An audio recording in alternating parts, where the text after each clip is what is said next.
अगर घर के अलावा बच्चे कहीं और सुरक्षित रह सकते हैं तो वो स्कूल है। स्कूल में बच्चे इतने सुरक्षित रहते हैं। स्कूल एक ऐसी जगह है जहाँ पर मंदिर भी माना जाता है उसे, और उससे ज़्यादा सेफ जगह शायद घर को भी नहीं मानी जाती। वो शिक्षा का मंदिर होता है। लेकिन स्कूल में कुछ ऐसा हो जाए कि घर वाले उसे सोचकर हैरान हो जाए, सोचने पर मजबूर हो जाए कि स्कूल में उसके बच्चे के साथ ये सब कैसे हो गया। तो आज की घटना कुछ ऐसी है जहाँ पर एक महिला होती है, महिला जो होती है एक बच्चे के साथ इतना गलत करती है, उसके साथ सारी हदें पार कर देते हैं। जब सारी हदें पार कर देती है तो वो लड़का जो होता है इतना टूट जाता है। इतना टूट जाने के बाद वो ऐसा कदम उठाने वाला था जिसे सोचकर उसके माँ बाप जो होते हैं वे भी सोचने पर मजबूर हो जाते हैं। सोचने लगते हैं कि हमें ये बात पहले क्यों नहीं पता लगी, हमारे बेटे के साथ इतना सब हो रहा है। वो महिला जो होती है उसके साथ कुछ ऐसा करती है कि जिसे सुनकर आप भी हैरान हो जाएंगे, आप भी सोचने पर मजबूर हो जाएंगे कि आखिरकार स्कूल में बच्चों के साथ ये सब कैसे हो सकता है। आखिरकार ये सब कैसे हुआ और क्यों हुआ, ये जानने के लिए बने रहिए इस घटना के साथ। नमस्कार, आदाब, सत श्री अकाल, हर हर महादेव। मेरा नाम रूपा है और आज की घटना अमेरिका का एक शहर लगता है फ्लोरिडा, और यहीं पर एक व्यक्ति रहा करता था। व्यक्ति जो होता था अपनी पत्नी के साथ रहा करता था। उसका एक बेटा था। बेटा जो होता है कक्षा 10 में पढ़ रहा होता है। बेटा जो होता है बहुत मेहनती होता है, पढ़ने में बहुत मेहनती होता है। क्योंकि माँ बाप जो होते हैं भी बहुत खुश होते हैं, सोचने लगते हैं कि हमारा बेटा जो है पढ़ने लिखने में बहुत अच्छा है और ये ऐसा ही चलता रहे और ये पढ़ने लिखने में ही लगा रहे, कभी गलत कामों में ना निकले। लेकिन उन्हें नहीं पता था उनके बेटे के साथ क्या हो रहा है। तब इनका बेटा जो होता है वो नहाने के लिए वॉशरूम में गया हुआ था। तभी उसके पिता जो होते हैं न्यूज़ देख रहे होते हैं। उसके फ़ोन पर लगातार कॉल आ रही होती है। जब वे अपने बेटे का फ़ोन बजता हुआ देखते हैं तो सोचते हैं कि पता नहीं किसकी आ रही है, तो वे उसे उठाते नहीं हैं। लेकिन जब लगातार मैसेज पे मैसेज आ रहे थे, नोटिफिकेशन आ रहे थे, तो उसके पिता जो होते हैं सोचने लगते हैं कि शायद कहीं अर्जेंट तो नहीं है मेरे बेटे के लिए। वे सोचते हैं कि पढ़ाई के रिलेटेड कुछ आ रहा होगा और कहीं मिस ना हो जाए। तभी अपने बेटे का फ़ोन उठाते हैं। फ़ोन उठाने के बाद जब उसका लॉक खोलते हैं, लॉक खोलने के बाद जब वे व्हाट्सएप पर जाते हैं, व्हाट्सएप पर जाने के बाद जब वे उस फ़ोन में एक ऐसी चीज़ देखते हैं जिसे देखकर वे हैरान हो जाते हैं और सोचने पर मजबूर हो जाते हैं कि आखिरकार हमारे बेटे के साथ ये सब कैसे हो रहा है और हमारा बेटा ये सब कैसे कर रहा है। उस चीज़ में उनके बेटे के साथ एक महिला होती है। महिला जो होती है आपत्तिजनक में होती है, अश्लील फ़ोटो होती हैं। वे जब इस चीज़ को उसके पिता देखते हैं तो पिता जो होते हैं उसके फ़ोन नहीं रख देते हैं। उन्हें रख देने के बाद वे सोचने लगते हैं अब मैं कैसे अपने बेटे से पूछूं कि आखिरकार ये सब क्या है। अब उसका बेटा जैसे ही बाहर निकल कर आता है नहाकर निकलने के बाद अपना फ़ोन उठाता है, फ़ोन जेब में डाल लेता है। अब उसके पिता जो होते हैं इधर सोच रहे होते हैं कि मैं आखिरकार अपने बेटे से कैसे पूछूं। एक मर्यादा होती है बाप और बेटे के बीच में, उसे कैसे उल्लंघूं। अब मेरे बेटे के साथ इतना सब कैसे हो रहा है, तो वे यही सोच रहे थे। अब यही सोचते सोचते जब खाने का टाइम होता है, जब खाने के लिए बैठते हैं सब, तभी अपने बेटे से कहते हैं कि बेटा सब कुछ सही तो है ना। तो उनका जो बेटा होता है वो कहता है कि हाँ पिताजी सब कुछ सही है। तो उससे एक बार फिर पूछते और कहते हैं कि स्कूल में सब कुछ सही चल रहा है, पढ़ाई तुम्हारी कैसी चल रही है और तुम्हारी ज़िंदगी में कुछ उथल पुथल तो नहीं हो रहा है। तो उनका बेटा जो होता है वो कहता है कि नहीं पिताजी ऐसी कोई बात नहीं है, मेरी ज़िंदगी में सब कुछ सही चल रहा है और ना ही मेरी ज़िंदगी में कुछ उथल पुथल हो रहा है। लेकिन उसके पिता जो होते हैं वे समझ जाते हैं और सोचने लगते हैं कि ये तो कुछ बताएगा नहीं, मुझे ही पूछना चाहिए। तभी उसके पिता जो होते हैं वे कहते हैं कि तुम्हारे फ़ोन में एक वीडियोज़ आ रही थी, फ़ोटोज़ आ रही थी, मैंने उन्हें देखा है, ये सब क्या है और तुम ये सब क्यों कर रहे हो और तुम्हारे साथ ये महिला कौन है। जब उनकी बात उनका बेटा सुनता है तो बेटा जो होता है टूट जाता है। टूट जाने के बाद अपने पिता को गले लगाता है और कहता है कि पिताजी मुझे बचा लीजिए, नहीं तो मैं मर जाऊंगा, नहीं तो मैं ऐसा कदम उठा लूँगा जिससे आप ये सोचने पर मजबूर हो जाएंगे कि आखिरकार हमारा बेटा ऐसा कैसे ही कर गया। पिताजी मैं बहुत परेशान हूँ और ना जाने मेरे साथ कितने महीनों से ऐसा हो रहा है और मैं थक चुका हूँ। मेरा ना ही पढ़ाई में मन लगता है और ना ही मेरा कहीं चीज़ में मन लगता है और ना जाने ये सिलसिला कब शुरू हो गया और ये ख़त्म होने का नाम ही नहीं ले रहा है। तो उसके पिताजी जो होते हैं उससे कहते हैं कि बेटा तुम हमें सब कुछ बताओ और ये सब कुछ क्या हो रहा है और तुम हमें एक एक बात बताओ, हम तुम्हारी मदद करेंगे। उसके पिताजी जो होते हैं एक फ्रेंड्स के तरीके, एक दोस्त के नाते होकर जब पूछते हैं तो उनका बेटा जो होता है एक ऐसी कहानी बताता है जिसे सुनकर उसके पिताजी जो होते हैं हैरान हो जाते हैं और सोचने पर मजबूर हो जाते हैं कि आखिरकार उसके एक स्कूल टीचर उसके साथ ऐसा कैसे कर सकती है। तो उसका जो बेटा होता है वो बताता है कि पिताजी जब मैं पढ़ता तो हूँ ही स्कूल में, मेरे एक बहुत अच्छा दोस्त है और मैं उसके साथ इतना क्लोज़ हो गया हूँ, मैं उससे हर बात शेयर करता हूँ, उसके साथ हर जगह घूमने भी जाया करता हूँ और जहाँ वो जाता है मैं उसके साथ हर जगह जाता हूँ, चाहे वो खाने की चीज़ लेने के लिए जाना हो या फिर किसी किताब के लिए जाना हो या फिर मुझे किसी काम की ज़रूरत होती है तो मैं उसकी मदद लेता हूँ। वो मेरा बहुत अच्छा दोस्त है और ऐसा मानो कि मैं उसके बिना एक अधूरा सा हूँ।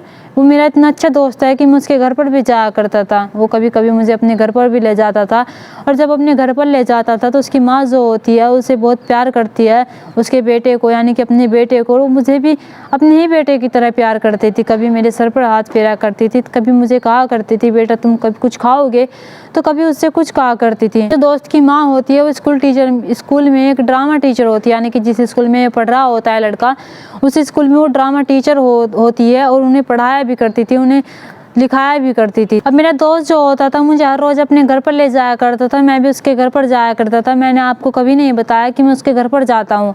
अब मैं जैसे उसके घर पर जाया करता था तो उसकी माँ जो होती थी कभी मुझे पेन दिया करती थी, कभी मुझे किताब दिया करती थी पढ़ने के लिए गिफ्ट के तौर पर। मैं उनसे ना क्या करता तो वो कहता था कि आंटी इसके लिए कोई ज़रूरत नहीं है, आप क्यों परेशान हो रही है। लेकिन वे कहती थी कि कोई बात नहीं बेटा, तुम भी मेरे बेटे की तरह हो।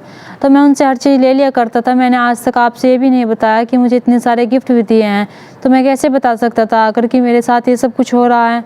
अब ऐसे ही सब कुछ सही चल रहा था, मैं अपने दोस्त के साथ बहुत खुश था और वो मेरे साथ भी खुश था और हम दोनों की दोस्ती जो थी बहुत गहरी हो चुकी थी। मैं उसकी माँ को अपनी माँ की तरह मानता था। लेकिन जैसे ही मैं एक दिन उसके घर जाता हूँ और घर जाने के बाद जब मैं आवाज़ लगाता हूँ तो मेरा दोस्त जो होता है उस घर पर नहीं होता, अपने घर पर नहीं होता। जब घर पर नहीं होता तो उसकी माँ होती है, माँ जो होती है वो कहती है कि वो आने वाला है थोड़ी देर में, तुम अंदर आ जाओ। मैं अंदर चला जाता हूँ। जब अंदर जाता हूँ तो उसकी माँ जो होती है मेरे लिए खाने के लिए बनाती है। खाने के लिए बनाने के बाद वो मुझे खिलाती है पिलाती है और मेरे साथ गंदी गंदी हरकतें करने लगती है। तब मैं उससे कहता हूँ कि आप ये क्या कर रही हैं।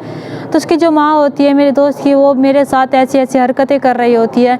मैं उनसे ना कर रहा होता हूँ तो वे फिर भी नहीं मानती और कहती हैं कि अगर तुमने कुछ चाय पाया करने की कोशिश की तो देख लेना, मैं तुम्हारे ऊपर उल्टा इल्ज़ाम लगा दूंगी।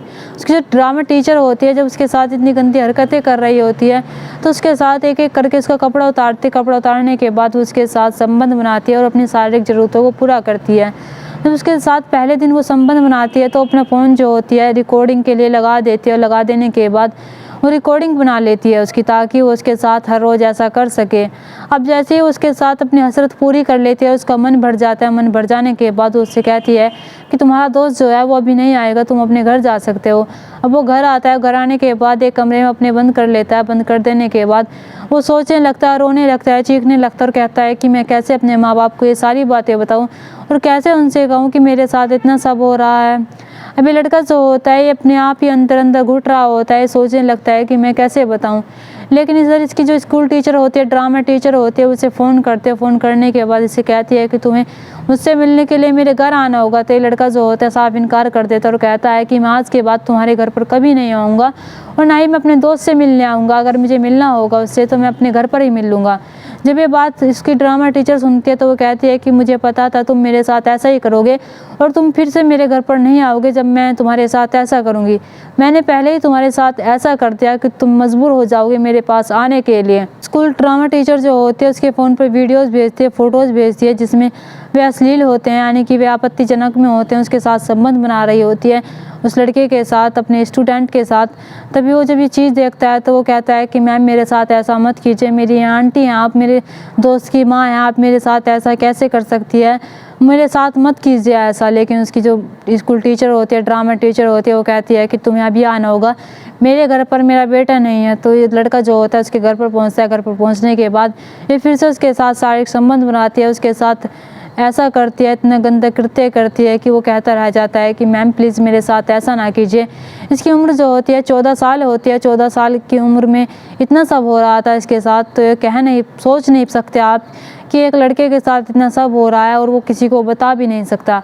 अब इसकी स्कूल टीचर होती है, ड्रामा टीचर जो होती है, इसे अलग अलग जगह पर बुलाती थी। कभी इसे होटल में बुलाती है तो कभी इसे कहीं पर बुलाती थी। इसे अलग अलग जगह पर जाकर इसके साथ संबंध बनाया करती थी।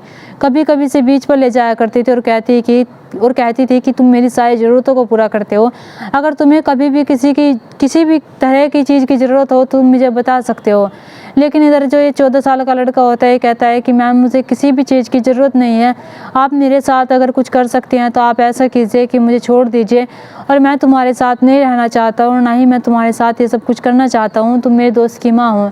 लेकिन ये टीचर जो होती है कहती है कि मैं तुम्हें नहीं छोड़ सकती हूँ और तुम्हें मेरे साथ ज़िंदगी भर ऐसा ही करना होगा, और अगर तुमने मेरे साथ ऐसा करने से एक बार भी इनकार किया तो देख लेना मैं सब कुछ तुम्हारे माँ बाप को दिखा दूंगी और फिर सोशल मीडिया पर वायरल कर दूंगी। जब ये बात इसका 14 साल का बच्चा सुनता है तो ये बेचारा सोचने पर मजबूर हो जाता है और सोचने लगता है कि मेरे पास इनके साथ संबंध बनाने के अलावा कोई चारा नहीं है और ना ही मैं कुछ कर सकता हूँ।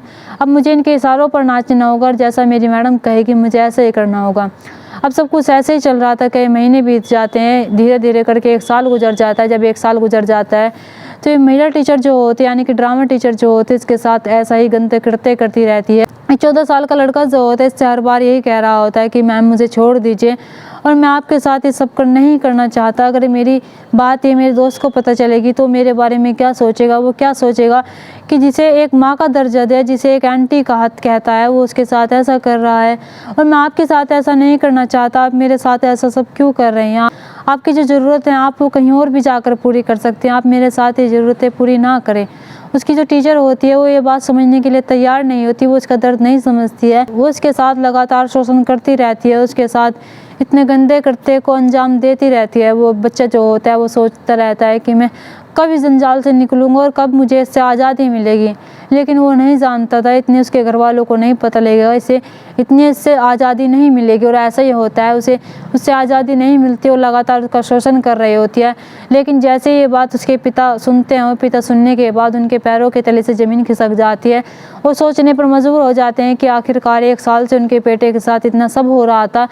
तभी उनके बेटा जो होता है और वे जो होते हैं पुलिस थाने जाते हैं। पुलिस थाने में जाकर वे कहते हैं कि मेरे 14 साल के बेटे के साथ उसकी ड्रामा टीचर जो हैं उन्होंने उसके साथ यौन शोषण किया और उसे ब्लैकमेल करके उसके साथ हर रोज़ शारीरिक संबंध बनाए हैं और इसके बिना मर्जी के इसके साथ ये सब कुछ किया गया। पुलिस वाले जो होते हैं तुरंत एक्शन लेते हैं। तुरंत एक्शन लेने के बाद जो ड्रामा टीचर होते हैं उसे गिरफ्तार कर लेते हैं। तो महिला टीचर होती है उसे गिरफ्तार जो किया जाता है वो सन 2020 में किया जाता है। सन 2020 में गिरफ्तार करने के बाद उन्हें स्कूल से भी निकाल दिया जाता है। स्कूल वाले भी सोचने पर मजबूर हो जाते हैं कि आखिरकार एक महिला टीचर ऐसा कैसे कर सकती है। एक टीचर को गुरु का दर्जा दिया जाता है, वो अपने बच्चे के साथ स्टूडेंट के साथ ऐसा कैसे कर सकती है। और जब ये बात उसके बेटे को पता चलती है यानी कि उस लड़के के 14 साल के लड़के के दोस्त को पता चलती है कि उसकी माँ ने उस लड़के के साथ ऐसा किया है, उसके दोस्त के साथ ऐसा किया है, तो वो कहता है अपनी माँ से कि माँ तुमने ये सब क्यों किया है और तुमने मेरे दोस्त के साथ इतना गंदा घिनौना काम किया है और इसकी सज़ा तुम्हें मिलनी चाहिए। तभी कोर्ट में ये केस जाता है। कोर्ट में जब ये केस जाता है तो सन 2021 में महिला ड्रामा टीचर को 6 साल की सज़ा सुनाई जाती है और कहा जाता है कि तुम्हें 6 साल के लिए जेल में रहना पड़ेगा और तुमने उस लड़के के साथ सब कुछ सही नहीं किया है, बहुत गलत किया है।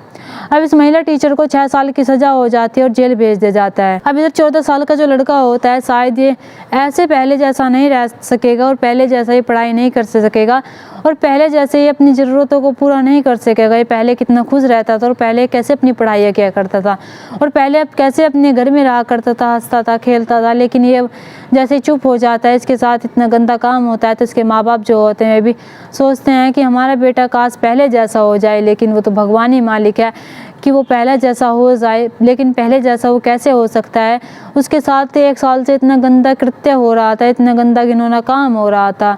अपने बच्चों को समय समय पर पूछते रहना चाहिए कि बेटा तो तुम्हारे साथ कुछ गलत तो नहीं हो रहा है। अपने बच्चों को समझाना चाहिए, उनसे कहना चाहिए कि अगर तुम्हारे साथ कभी भी कुछ गलत हो तो हमें आकर बताओ, हम तुम्हारा साथ देंगे, हम तुम्हारे साथ खड़े रहेंगे। उन्हें छुपाओ मत, अपनी गलतियों को हमें आकर बताओ। अगर तुम्हारे साथ कोई गलत कर रहा है तो उसे भी आकर बताओ। यहाँ पर 14 साल का जो बच्चा होता है अपने माँ बाप से आकर नहीं बताता और 1 साल से उसे जो गंदा घिनौना कृत्य हो रहा था उसे सहन कर रहा था। अगर इसके पिताजी उस दिन उस फोटोज़ वीडियोज़ को ना देखते तो शायद उस दिन ये बात उन्हें ना पता चलती। उन्हें ना पता चलता है कि उनके बेटे के साथ इतना सब हो रहा है और ना ही उनका बेटा शायद उन्हें ये सब कुछ बता पाता कि उसके साथ ये सब कुछ हो रहा है। दोस्तों, इस घटना को सुनाने का मकसद मेरा आपका दिल दुखाना नहीं था, आपको परेशान करना नहीं था, आपको घटना के बारे में बताना था, आपको सचेत करना था। आप अपने परिवार के साथ खुश रहिए। नमस्कार।